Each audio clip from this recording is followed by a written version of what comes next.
Hey guys, today I'd like to take a look at a mask that is extremely iconic, and I would say it is important to mask history and Don Post history, although it is rather common, I could say, and so it's not particularly rare, but it is important and an interesting mask, and that is the 1977 Don Post Studios Tor Johnson.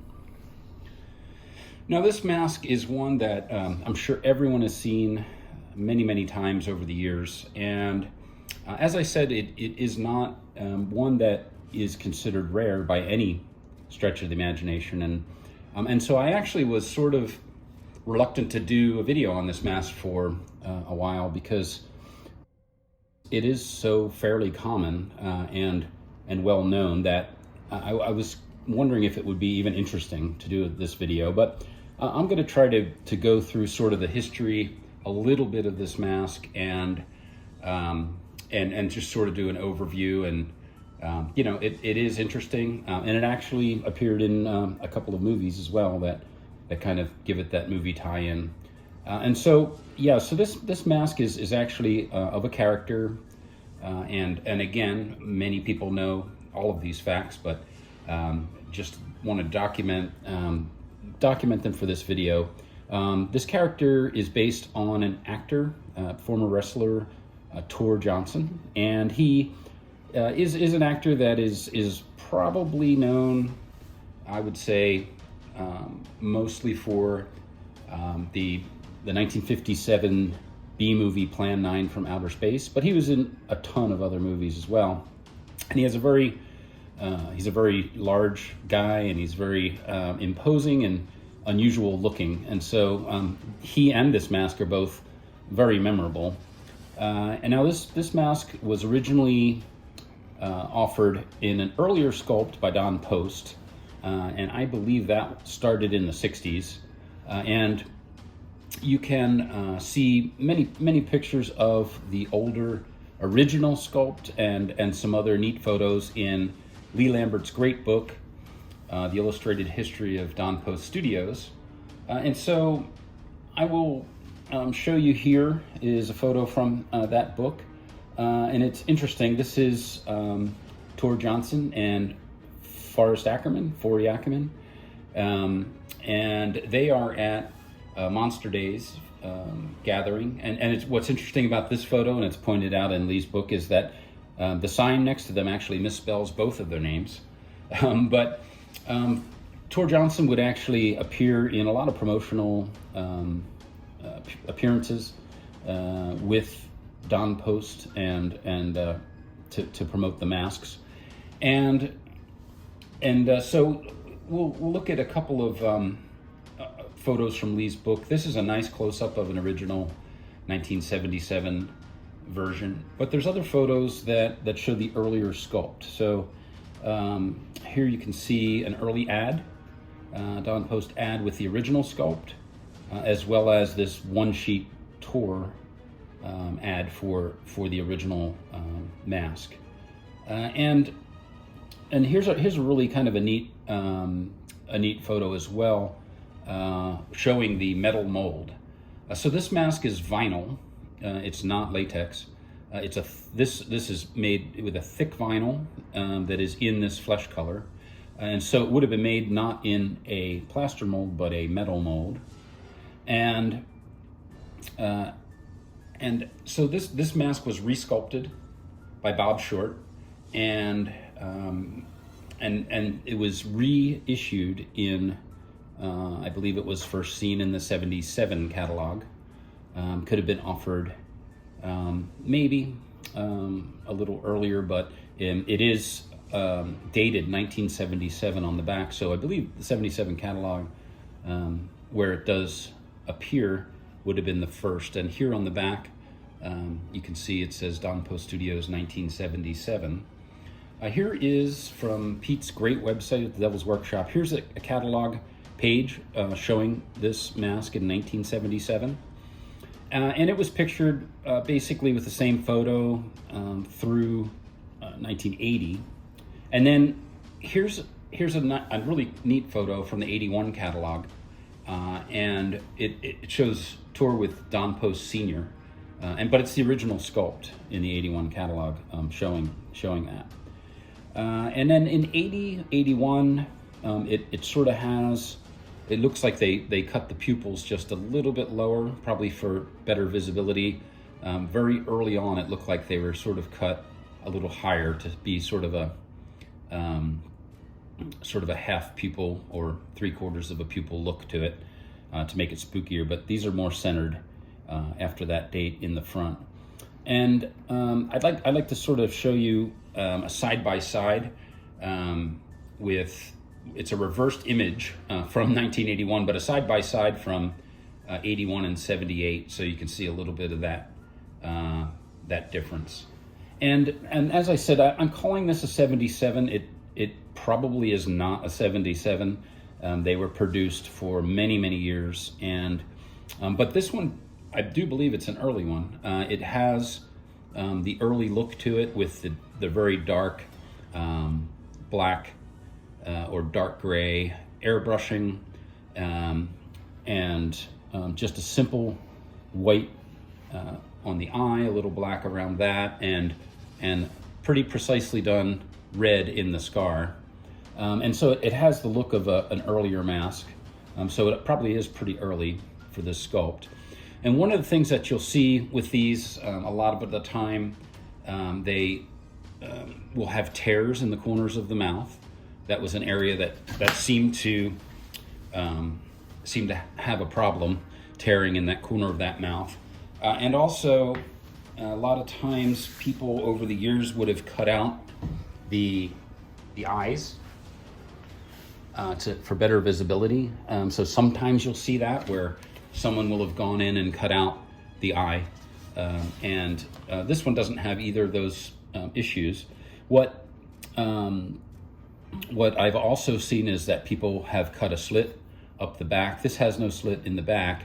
And this is a really small neck, I have to say. Someone with a larger head would probably not be able to get this mask on without cutting it. But this one does not have a cut or any real damage whatsoever. It's really held up nice. But the vinyl is, unlike latex, it lasts a very long time, approximately forever. And so you won't find the deterioration in these that you will on the later latex masks. And so this was produced, and I'll get a little bit into that difference between the latex and the vinyl masks shortly, but this mask was produced in the Don Post catalog. As I said, for many years it was available. Here in 83, you can see Don Post has a picture of Peter Lorre and with Tor Johnson in tuxedos, and that was sort of used for a couple of years. And then you can see here in the 86 catalog, it seems to start to get a cleaner paint job, sort of a brighter color, not so dark and not so dingy sort of looking. And it went on and off in that type of paint job, because here in 88 you can see it does have a darker paint job, but here by 89 it was light again. And so it was offered in that lighter color for many years. And in 93, this is 93 catalog photo, it was in the center of the page, which is interesting. And it sure does look like Tor has a sunburn here. This darker reddish color, or at least it may be just the photograph, but it shows up in several catalogs. The following year, I find something interesting happened, and that is on the cover here, you can see the original sculpt. That's the earlier sculpt from the 60s, but inside it's the same Tor, as you can see. And so it went until 2001 in the catalog, but 2002 it was not pictured, and so it didn't reappear until 2006. But it appeared in a quite unusual form here in the 2006 catalog. Tor Johnson was called Cellmate. And as you can see, this is very interesting. It's probably latex. I've never had one of these. I'm sure it's latex. but it has, you can see hair applied as well. So that was quite an unusual use of the mold and the character. And then Tor Johnson became the Wrestler. Here's a 2008 catalog showing the Wrestler. Now the Wrestler was a version of this mask that I have done a video on. I did a video on this mask, I believe it was four years ago. And what's interesting, I was going to show you that Wrestler mask as a comparison, and I will. But I find it interesting, and to get back on the topic of the difference in durability, or shall we say lifespan, of the vinyl versus latex masks, I had this Wrestler packaged away in the best way that I think I could. It was stuffed with plastic. It was in an original Don Post plastic clear bag, and it was in a bin, a Rubbermaid bin, so it was in the dark, and it was in a very cool place. It wasn't in the basement even. It was in an air-conditioned room. And here it is. I'll show it to you. It was in perfect condition when I did the video on it those years ago. And now, if you can see this, it, to my surprise, is actually hardening, sticking together, melting. And this is not really that old of a mask, but it is sticky. It's really starting to rot and deteriorate, sticking together. And it was stored in fairly ideal condition. So really surprising. It's probably the quality of the latex more than anything that was used. These were made in China at the time. And I'm sure that the quality control there on the latex and things like that were not the greatest. Their quality control on everything really wasn't the greatest on some of the masks from China. But I found that interesting. I wanted to show you anyway, because it just goes to show you a latex mask, super thin latex from China, stored fairly well. It just has completely started to deteriorate in just a few years, compared to the Tor Johnson mask in vinyl, which is much, much older and yet in nearly perfect condition. I would say perfect condition. So, and just to take a look at this, one of the reasons I wanted to show you is that I've examined a lot of the details on this mask, and it appears to me that it did come out of the same mold, or it was made, from a foam copy or something like that, because it has the same sculptural detail in the wrinkles and things like that the original 1977 version did. They removed the 1977 inscription from the back. It's not there. There is a slit up the back as well. But it's an interesting mask, and it was the Wrestler up until 2010, and then discontinued.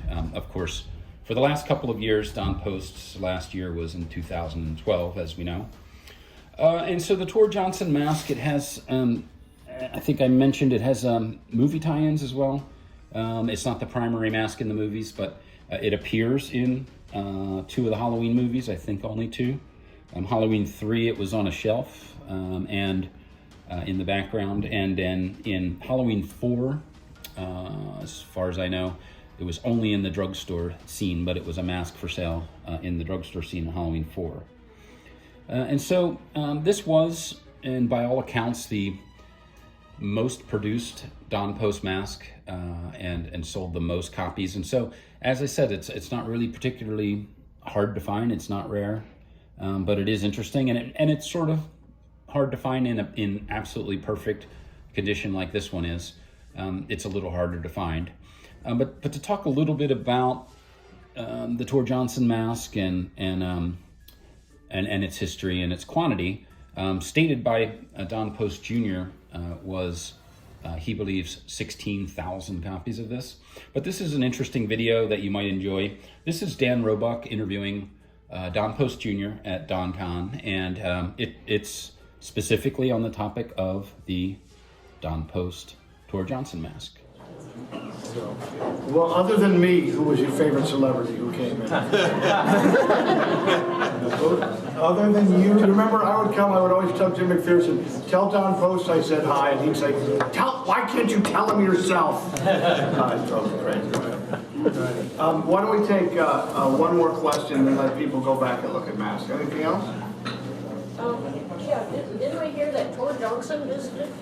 Oh, Tor Johnson visited, yes, and I remember Tor coming in one time to see my dad, and he was kind of this big, lumbering, gentle guy, and that kid I was telling you about that was the makeup artist in the porn movie, I wish I could think of his name, but he came in and he says to him, he says,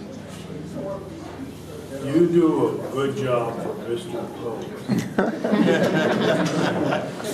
"Oh, yes, sir." And he says, "Well, I'll be back."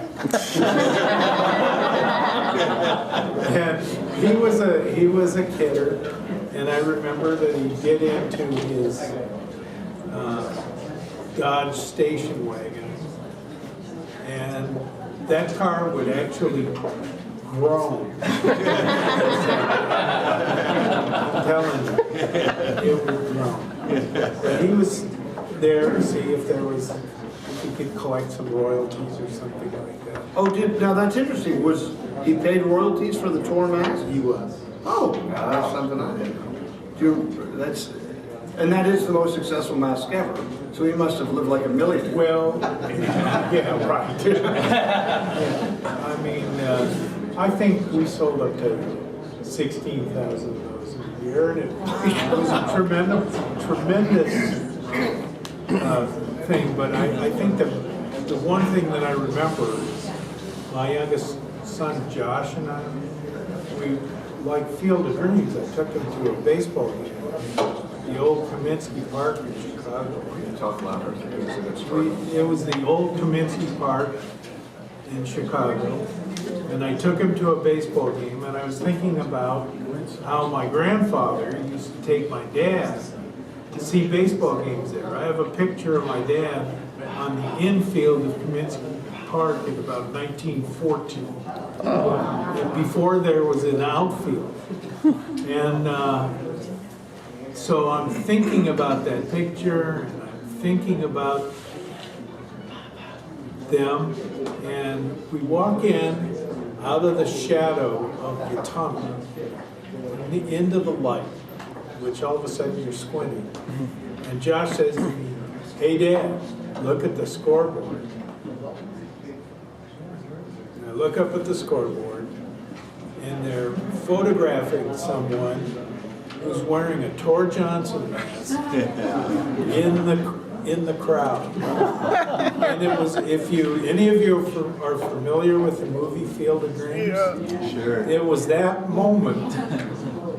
It was an amazing moment to see that, because you would see at that time, you'd see Tor Johnson in the stands at football games. Yeah. You'd see him at baseball games and everything. But to have that happen was pretty amazing.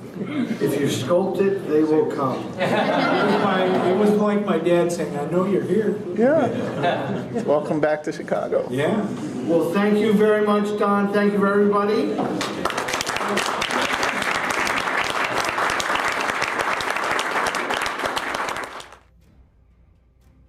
So I hope you enjoyed that video. I think it's a really great little time capsule for future reference about this mask and Don Jr.'s recollections of it.